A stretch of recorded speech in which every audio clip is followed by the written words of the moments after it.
This video provides an overview of the 2020-2021 Horry County Schools Middle School English Language Arts Curriculum updates and explores the revised documents. By the end of this video, you should be able to easily view the updates to this year's curriculum documents, locate your grade level's curriculum documents in Google Drive, navigate the 5 units available for each grade level, and be prepared to start planning for the new school year. Let's start with the curriculum updates listed in this slide deck. These updates were made based on teacher feedback throughout the year. The first major change is that there are now 5 units of study instead of 6, so that more time is devoted to critical reading and writing skills within each unit of study. The 4 C's of ELA, changes, choices, challenges, and communication, are the thematic focus for each unit in the designated grade level. The writing outcomes have been aligned across grade levels to ensure consistency for those who teach multiple levels. For example, in Unit 1, the narrative standards are the focus for the writing outcome across all levels. As mentioned earlier, there are now 5 units instead of 6. Other major updates include a grading exemplar, which has been created to help teachers who have questions about how to grade assignments over longer periods of time in the workshop model. As you can see, the document outlines the type of assignments, when to grade them, and which category each assignment is in. This varies by teacher.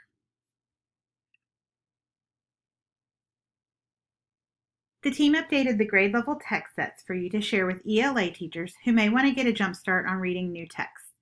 It is located right here. It is also located in the shared drive.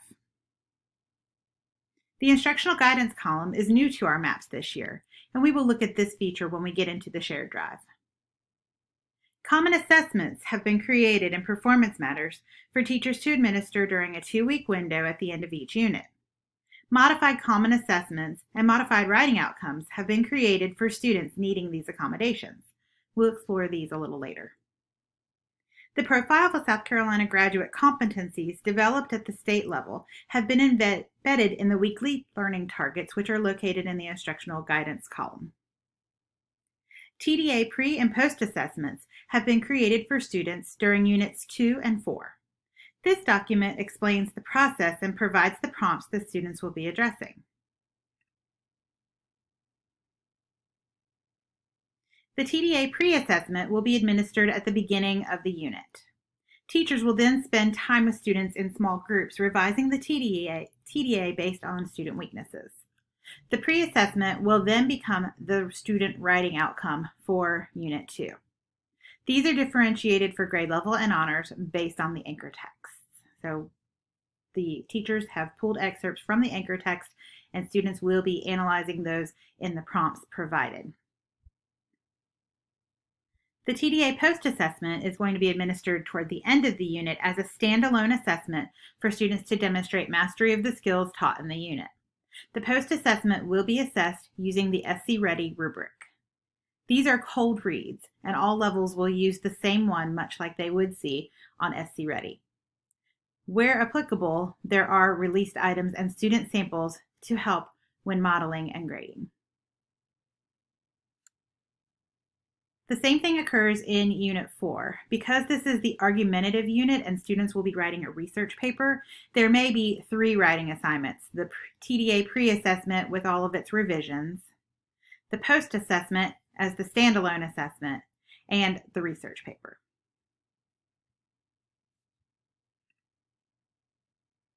The final update is that teams created e-learning playlists and resources for each unit to address both hybrid and distance learning models.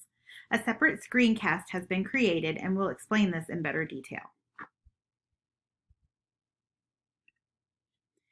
This final slide has a link to all of the screencasts that have been created for teachers, coaches, and administrators to better navigate the updated middle school ELA curriculum. Now we will open the Google Drive to access the shared drive that contains this year's curriculum. On the left of your screen in your Google Drive, click on Shared Drives. This will open a list of shared drives in which you are included. Click on the 2020-2021 HCS Middle School English Language Arts Curriculum. If you don't have access to this drive, pause the video and email Gretchen Ayers. Once you have accessed the drive, inside of the Curriculum Documents folder, you will see a list of folders and a few files beneath the folders. You should see all 3 grade levels curriculum map folders, which we'll access in a minute. The Common Assessments folder houses sample assessments from the textbook and guidelines for administering this year's common assessments using performance matters. The assessment team created one common assessment to be administered at the end of each unit. Common assessment windows may be found at the bottom of each curriculum document. The TDA pre- and post-assessment document shared earlier will be found here as well. The Workshop Resources folder contains resources specific to teaching in a workshop model. In it, you will find resources specifically related to reading, writing, sample hooks and mini lessons, and graphic organizers that support all types of learners. 2 resources should be noted in this folder. The first is called the Standards and the Workshop, which breaks down each standard and how it should be assessed in a reading-writing workshop model. This document is also linked at the bottom of each curriculum map to help teachers. The other resource is the Workshop Grading Exemplar mentioned earlier in this video, which is located in the Grading Resources folder.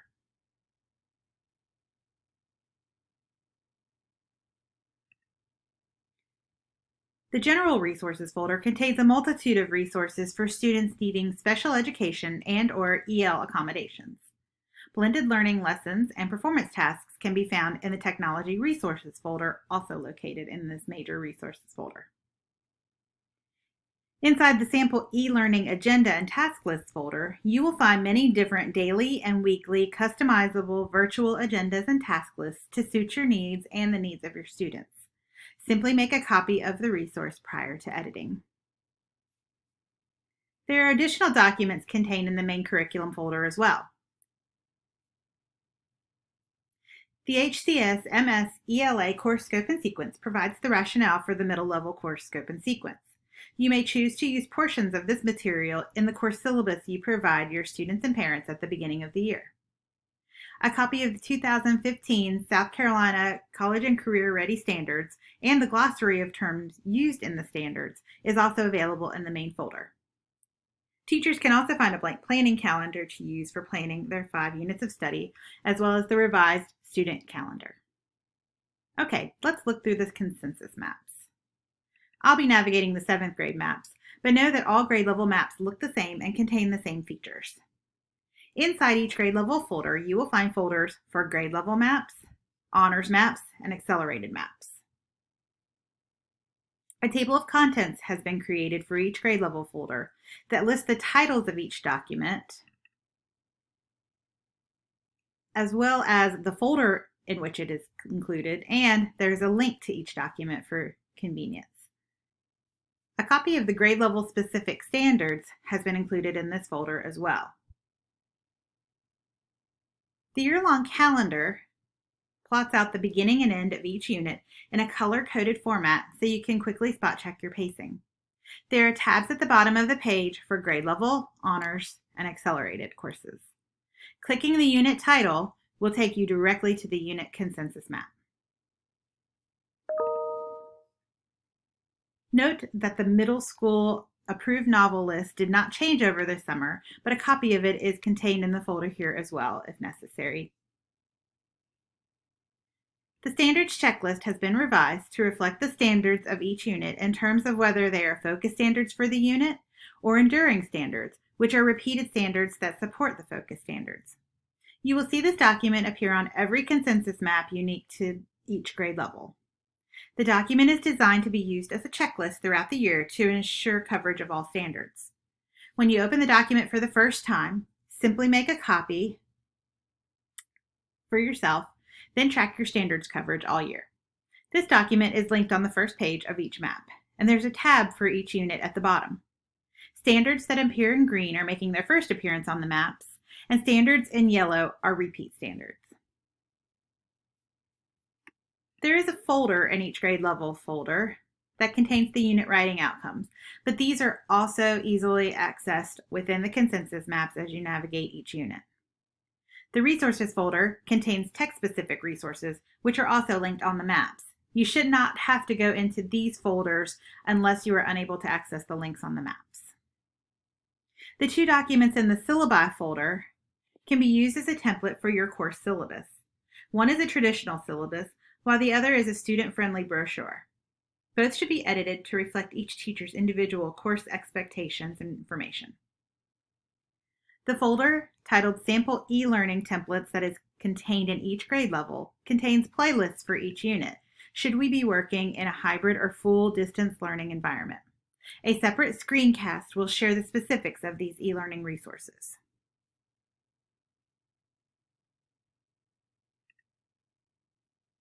When you click the folder for each grade level consensus maps, you will see 5 units. We will navigate one together as each consensus map looks very similar. The top of the document reveals the title of the unit as well as the date range for that unit. This section will also list any district-wide testing dates, such as TDA or MAP testing, should they fall within that unit's time frame. It's important to read the unit overview and the unit rationale for each unit, as these descriptions provide insight from the unit's author that will provide continuity and explain how all the parts fit together within the unit. The foundation for each unit is the writing outcome. For this reason, it's important to read the writing outcome first. The writing outcome is linked just below the unit rationale and includes a rubric as well, and the modified assignment sheet for students needing those accommodations. We suggest providing students with the writing outcome assignment as you begin the unit so they know exactly what will be expected of them. The writing outcome is also linked at the bottom of each map and is referred to along the way in the instructional guidance column. Once you know the writing outcome, scan the focus standards, essential questions at the top of the document, and check the interactive standards checklist we reviewed earlier. Once you know these outcomes, you can move towards selecting text. So here are your focus standards and your essential questions and that standards checklist with your writing outcome. Each unit contains an anchor text, which is required for all students. If the anchor text is literary, such as in this unit, you're instructed to choose one other literary text, then 2 informational texts. If the anchor text is informational, you should choose one other informational text, then 2 literary texts for 4 pieces of text total.